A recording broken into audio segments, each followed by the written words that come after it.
وَهُوَ يَتَوَلَّى الصَّالِحِينَ، وہ اللہ نیکوں کا سرپرست ہے۔ سرپرست کہتے ہیں کہ جو کسی کا ذمہ دار ہو، اس کی تعلیم دلانے کا، اس کی صحت کا خیال رکھنے کا، اس کے کھانے پینے کا، اس کے نفع اور نقصان کا جو ذمہ دار ہو اس کو سرپرست کہتے ہیں۔ مثال کے طور پر بیٹا ہوتا ہے تو باپ اس کا سرپرست کہلاتا ہے۔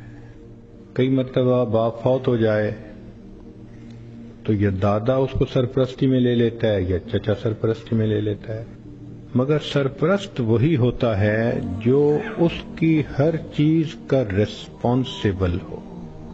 اللہ تعالیٰ ارشاد فرماتے ہیں کہ جو نیکوکار انسان ہوتا ہے، جو شخص برائی سے بچتا ہے اور نیکی پہ زندگی گزارتا ہے، تو اللہ تعالیٰ فرماتے ہیں کہ اس کا سرپرست پھر میں بن جاتا ہوں، اس کی ہر چیز کی ذمہ داری میرے اوپر آتی ہے۔ اس کو ایک مثال سے سمجھ لیجئے کہ ایک چھوٹے بچے نے دوسرے سے کہا میں نے حج پہ جانا ہے، تو دوسرے نے پوچھا کہ یہ بتاؤ کہ تم نے اپلیکیشن بھری؟ کہتا ہے نہیں۔ تم نے پیسے جمع کروائے بینک میں؟ کہتا ہے نہیں۔ تم نے ٹکٹ بک کروائی؟ کہتا ہے نہیں۔ تم نے وہاں ہوٹل بک کروایا؟ کہتا ہے نہیں۔ تو وہ حیران ہو کے پوچھتا ہے کہ نہ تم نے پیسے بھرے، نہ اپلیکیشن دی، نہ ٹکٹ بک کروائی، نہ کوئی ہوٹل کی بکنگ ہوئی، تو تم میاں حج کرنا جانتے بھی نہیں، تو حج کیسے کرو گے؟ تو یہ لڑکا آگے سے مسکرا کے اس کو کہتا ہے کہ میں اپنے ابو کے ساتھ حج پہ جا رہا ہوں۔ اب جب اس نے یہ کہہ دیا کہ میں اپنے ابو کے ساتھ حج پہ جا رہا ہوں، اس نے سب باتوں کا جواب دے دیا کہ میری اپلیکیشن بھرنا بھی ابو کی ذمہ داری، میرے پیسے جمع کروانے بھی ابو کی ذمہ داری، جو میرے سفر کی ضروریات ہیں ان سب کی ارینجمنٹ کرنا میرے ابو کی ذمہ، میں ابو کے ساتھ جا رہا ہوں بس۔ تو جس طرح بچہ اپنے باپ کا نام بتا کر ریلیکس ہو جاتا ہے، اسی طرح جو انسان نیکوکاری کو اختیار کر کے اللہ رب العزت کو اپنا سرپرست بنا لیتا ہے، وہ اس دنیا میں بے غم انسان بن جاتا ہے۔ تو جو بندہ نیک بنتا ہے، یہ ذہن میں رکھیں، اللہ کی سرپرستی میں آ جاتا ہے۔ عجیب بات ہے، کوئی بندہ سرپرست بن جائے تو بڑی سیکیورٹی ہوتی ہے، اور یہ فلاں نے ذمہ داری لے لی۔ کیا اللہ تعالیٰ کی ذمہ داری پہ اتنا بھی بھروسہ نہیں ہوتا؟ یہ چھوٹی سی بات نہیں ہے کہ وَهُوَ يَتَوَلَّى الصَّالِحِينَ، وہ اللہ نیکوکاروں کا سرپرست ہے۔ آج تو جس بندے کے کنٹیکٹ بڑے ہوں، واقف ہوں، کہتے ہیں جی اس کے بڑے لمبے ہاتھ ہیں، اور اللہ والوں کی تو حالت یہ کہ ان کے ہاتھ تو اللہ تعالیٰ کی جیب میں ہوتے ہیں۔ رابعہ بصریہ اللہ کی نیک بندی، اپنے صومعے میں عبادت کرتے کرتے تھک گئیں تو سو گئیں۔ ایک چورا نکلا، اس نے دروازہ کھولا، اندر گھسا، کوئی اور چیز تو نہیں اسے نظر آئی، مگر ایک چادر پڑی ہوئی تھی، اس نے کہا چلو چادر ہی لے چلتا ہوں۔ جب چادر اس نے اٹھائی اور واپس جانے لگا، ایسا سر چکرایا کہ اس کو آنکھوں کے آگے اندھیرا ہو گیا، دروازہ نظر ہی نہیں آیا۔ تو وہ بہت کنفیوز ہوا اور اس نے چادر نیچے پھینک دی۔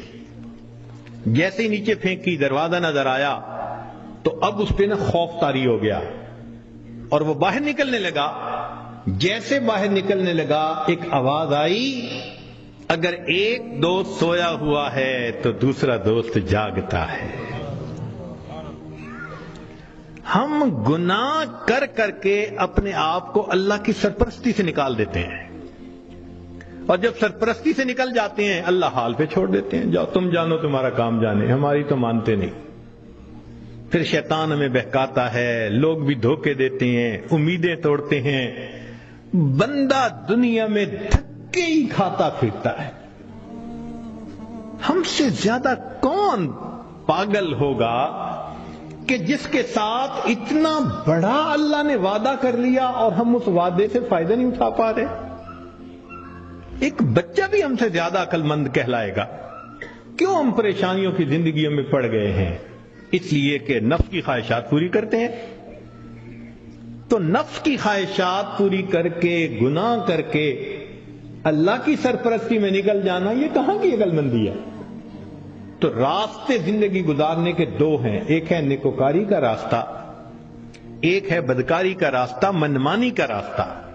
اگر آپ غور کریں تو آج کے دور میں منمانی کی زندگی گزارنے والے بہت زیادہ، اور ہر حال میں اللہ کی مان کے چلنے والے بہت تھوڑے۔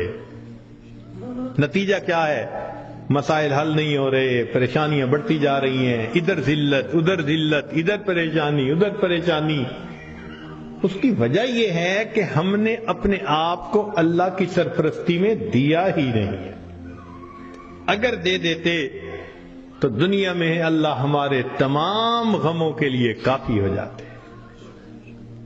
ہماری مثال تو وہ ہے کہ کوئی بلینر انسان ہو اور اس کا بندہ چپڑاسی کی نوکری کے لیے درخواست دیتا پھرے، تو ہر بندہ کہے گا یار تمہارا باپ تو بلینر ہے اور تم پی ایم کی جاب کے لیے درخواست دے رہے ہو، سویپر کی جاب کے لیے، یہ کیا؟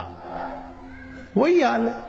اللہ تعالی ہمیں اپنے سرپرستی میں لینے کے لیے وعدہ فرما رہے ہیں، اور ہم اللہ کے وعدے پر آنے کی بجائے خود دنیا کے جھمیلوں میں اپنے رزق کو تلاش کرنے میں لگے ہوئے ہیں۔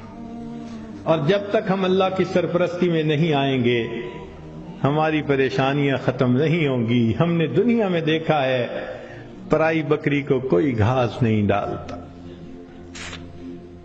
ہم نے کلمہ تو پڑھا نا، تو لیبل تو لگ گیا نا کہ یہ مسلمان ہیں۔ اب اگر اللہ کے در سے بھی کچھ نہ ملے تو کسی اور در سے کیا ملے گا؟